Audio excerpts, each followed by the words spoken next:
उधर ईरान के deputy speaker की अमेरिका को धमकी है, 1 महीने में हम ट्रंप यूएस के लिए जनाजे की नमाज पढ़ेंगे। डिप्टी स्पीकर हामिद रजा हाजी ने 22 तारीखों का जिक्र किया है। 12 जनवरी को लोगों ने विरोध प्रदर्शन की कमर तोड़ दी। 11 फरवरी को प्रदर्शनकारियों को भड़काने वाले की कमर तोड़ेंगे। 13 मार्च को ट्रंप उनके सहयोगियों के लिए जनाजे की नमाज पढ़ेंगे। ट्रंप और उनके सहयोगियों के लिए जनाजे की नमाज पढ़ेंगे। ये ईरान की तरफ से बार बार ऐसे एग्रेसिव रिएक्शंस आ रहे हैं, जिसमें सीधे सीधे ये बताया जा रहा है कि ईरान किसी भी लम्हे में कमज़ोर खुद को नहीं समझ रहा है। और ये ईरान के डिप्टी स्पीकर हैं जिन्होंने अमेरिका को धमकी दी है।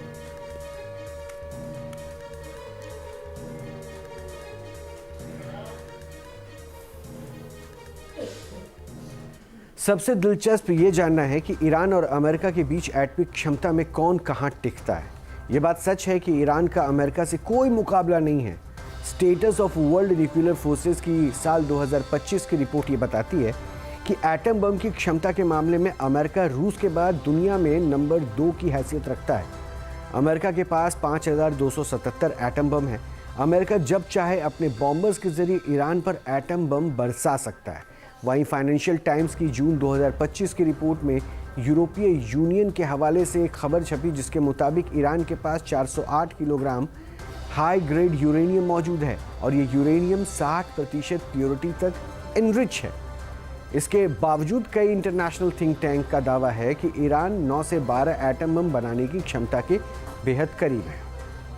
तो एक्सपर्ट्स ये दावा कर रहे हैं कि ईरान का एटमी प्रोग्राम भी अमेरिका को परेशानी में डाल रहा है, क्योंकि ईरान के दुश्मनों और उन पर होने वाले एटमी प्रहार के बीच सिर्फ एक नाम है, वो है खामेनेई का।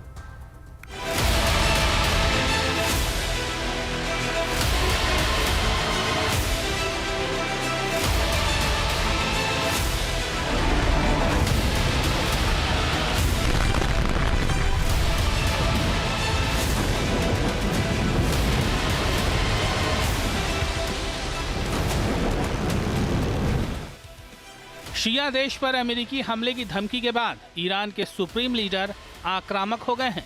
एग्रेशन इतना बढ़ गया है कि ओरिजिनल वॉर की धमकी दी जाने लगी है।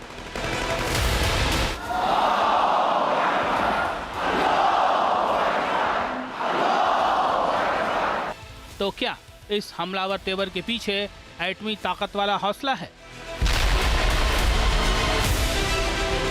क्या ईरान ने अपने यूरेनियम भंडार को मिलिट्री ग्रेड तक एनरिच कर लिया है?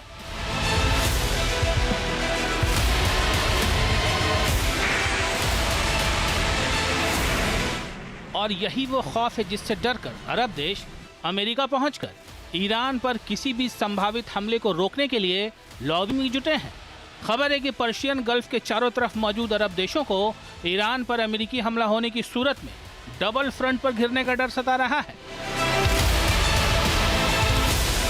रक्षा विशेषज्ञों के मुताबिक अरब देशों को डर है कि अमेरिकी हमले की सूरत में ईरान का पलटवार अरब की जमीन को दहलाएगा।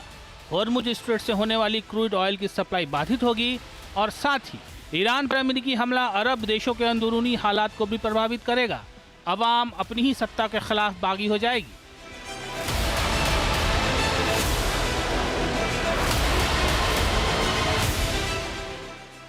हालांकि अमेरिका बड़े सधे अंदाज में प्लानिंग के साथ शिया देश पर हमले की योजना बना रहा है। अरब देशों की तरफ से हमले में मदद से इनकार करने के बाद अमेरिका ने अपना नौसैनिक बेड़ा अरब सागर से लेकर ओमान सागर तक उतार दिया है। अमेरिका ईरान के खिलाफ 3 एजेंडे को लेकर आगे बढ़ रहा है।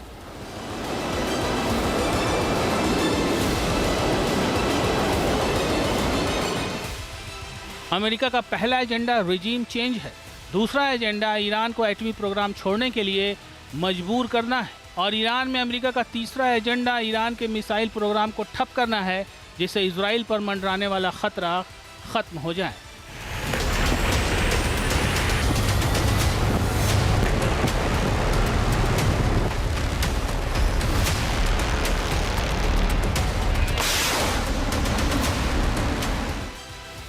लेकिन रक्षा विशेषज्ञों का दावा है कि ईरान के एटम बम बनाने के मकसद और दुश्मनों पर एटमी हमले के बीच जो एक दीवार है, उसका नाम है अयतुल्ला अली खामेनेई। अगर खामेनेई सत्ता से हटाए गए या मार दिए गए तो उस सूरत में ईरान का सिविल न्यूक्लियर प्रोग्राम सीधे एटम बम बनाने के मिशन की तरफ मुड़ जाएगा। दरअसल ईरान के सुप्रीम लीडर खामनेई ने परमाणु हथियारों के खिलाफ 1990 के दशक में फतवा जारी किया था। 2003 में सार्वजनिक रूप से इस फतवे की घोषणा की गई थी। फतवे में कहा गया है कि ईरान परमाणु हथियार नहीं बनाएगा, उनका भंडारण और इस्तेमाल भी नहीं करेगा। इस मौखिक फतवे में खामनेई ने कहा है कि परमाणु हथियार बनाना और उसका इस्तेमाल इस्लामी निज़ाम के खिलाफ है।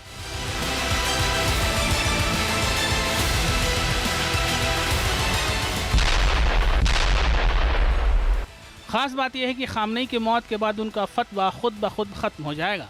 मतलब खामनेई के बाद ईरान में जो भी रिजीम आई या IRGC ने सत्ता संभाली तो उनका प्राइम टारगेट एटम बम बनाकर दुश्मनों को टारगेट करने पर होगा।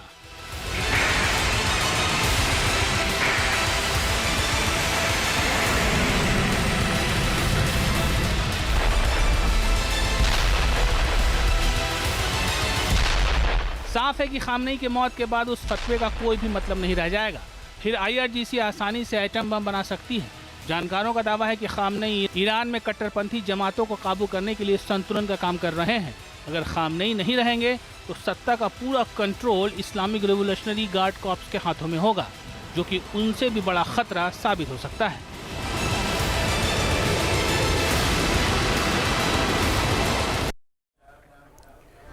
और बड़ी जानकारी ये भी है कि अमेरिका से जंग के हालात में हॉर्मुज स्ट्रेट पर सबकी निगाहें हैं।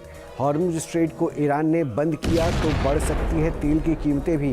तेल की कीमतें $70 से बढ़कर $200 तक हो सकती है। बाब अल मंडाब स्ट्रेट को बंद किया तो कीमतें आसमान छू सकती है और इसकी धमकी ईरान की तरफ से भी दी गई है। और ईरान ने यह बताया जा रहा है कि हॉर्मुज स्ट्रेट के पास मिसाइल्स की तैनाती समुद्र के नीचे भी कर रखी है। वहीं ईरान अमेरिका टेंशन पर कतर के विदेश मंत्रालय का ही बयान आया है। तनाव कम करने के लिए ईरान से बातचीत जारी है। ईरान के शीर्ष अधिकारियों के संपर्क में है कतर। कतर का ये कहना है कि तनाव कम करने के लिए बातचीत की जा रही है। ईरान के शीर्ष अधिकारियों से लगातार बातचीत हो रही है। जो तनाव मिडिल ईस्ट के उस जोन में बना हुआ है उसे कम करने की कोशिशें की जा रही है। कतर की तरफ से ये बताया गया है। तो ईरान और अमेरिका के बीच अगर लड़ाई होती है तो उसमें एक अहम एंगल इजराइल का भी होगा। इसलिए जंग की आहट के बीच इजराइल में तैयारियां जोर शोर से चल रही है। नेतन्याहू कैबिनेट के सदस्यों और सीनियर अधिकारियों को ईरानी हमलों से सुरक्षित रखने के लिए बंकर और सीक्रेट सुरंगें बनाई गई है। यरूशलेम से हमारे संवाददाता राहुल देवास की एक एक्सक्लूसिव रिपोर्ट दिखाते हैं।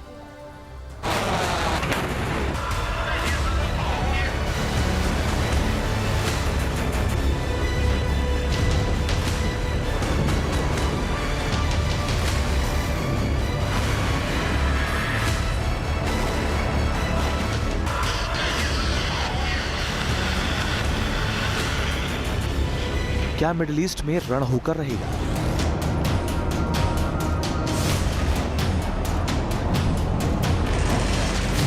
क्या होर्मुज से उठी चिंगारी पूरे पश्चिम को सुलगा देगी?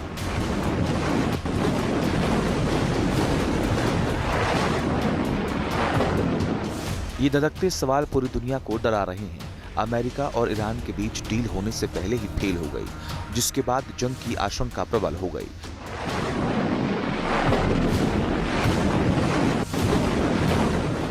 अमेरिका चाहता है कि उसकी शर्तों पर ईरान समझौता करे, लेकिन ईरान झुकने के लिए तैयार नहीं। ईरान ने कहा है उसे अमेरिका की तरफ से डील के लिए ऑफर नहीं मिला और अगर ऐसा होता है तब भी वो अपने हितों और सम्मान को दरकिनार कर अमेरिका की खींची हुई लकीर पर नहीं चलेगा।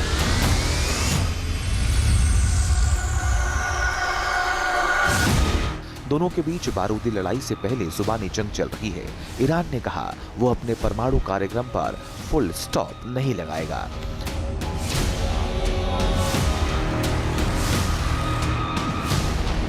इस बीच जंग की तैयारी का एक बड़ा मोर्चा इजराइल में भी तैयार हो रहा है, क्योंकि अगर अमेरिका और ईरान के बीच युद्ध भड़का तो उसके लपटे इजराइल तक जरूर पहुंचेंगी। इजराइल और ईरान एक दूसरे के कट्टर दुश्मन हैं। इजराइल ईरान को अपने अस्तित्व के लिए खतरा मानता है, तो ईरान भी इजराइल को अपने सबसे बड़े शत्रु के रूप में देखता है।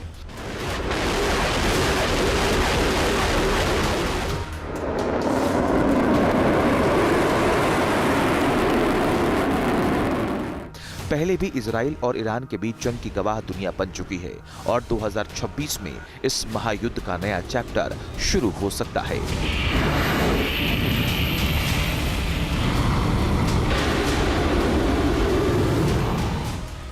ईरान के साथ जंग के खतरे के बीच यरूशलेम में एहतियातन तैयारियां की जा रही हैं।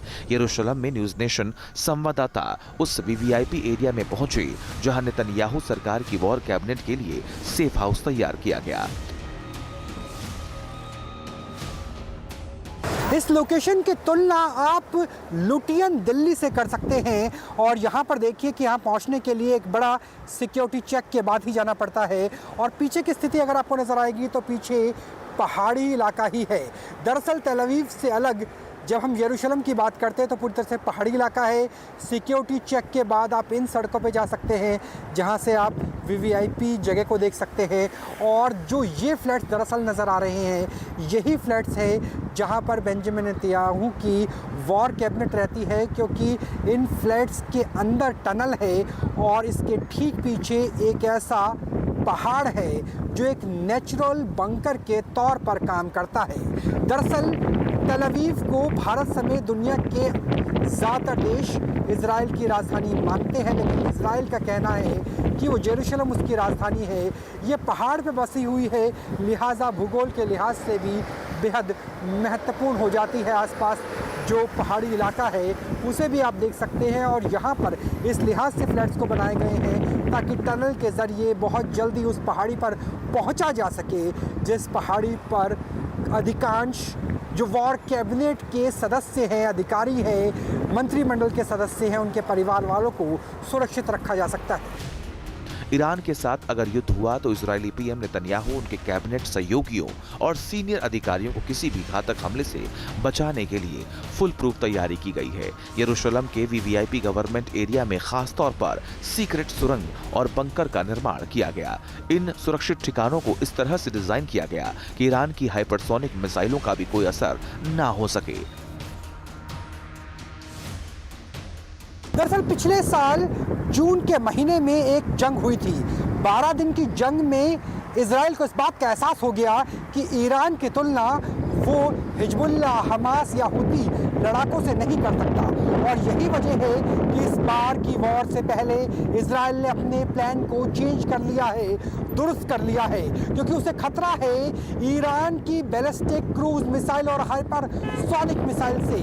उसे खतरा है उस जंगी तैयारे से जिसके अनुसार इजराइल पर हमला करने के लिए ईरान के पास 2000 से ज़्यादा ऐसी मिसाइलें मौजूद है जिसकी काट करना आयरन डोम, आयरन बीम, डेविड स्टिंग या एरोज 5 के लिए भी मुकम्मल नहीं रह पाएगा। इसीलिए अपनी वॉर कैबिनेट को बचाने के लिए हम प्रधानमंत्री बेंजामिन नेतन्याहू ने अपने प्लान को पुख्ता कर लिया है ताकि जब देश जंग में हो तो उनके कैबिनेट के सदस्य, उनके तमाम अधिकारी उस लिहाज से सुरक्षित रहे और सुरक्षित रहे ईरान के कामाकाजी ड्रोन से लेकर के अन्य हमलों तक। बीते साल जब इजराइल और ईरान के बीच जंग छिड़ी थी तो ईरान ने इजराइल पर घातक और विध्वंसक मिसाइलों की बौछार कर दी थी। इजराइल के आयरन डोम समेत कई हाईटेक डिफेंस सिस्टम ने ईरान के अधिकतर हमलों को नाकाम कर दिया। इसके बावजूद ईरान की कुछ मिसाइलों ने इजराइल के शहरों को टारगेट किया था। इजराइल के पास दुनिया का आधुनिकतम एयर डिफेंस सिस्टम है, लेकिन ईरान की मिसाइलें इसे आखिरकार चकमा देने में कामयाब रही थी। इजराइल इससे सबक लेते हुए अपने सुरक्षा तैयारियों को और पुख्ता कर रहा है।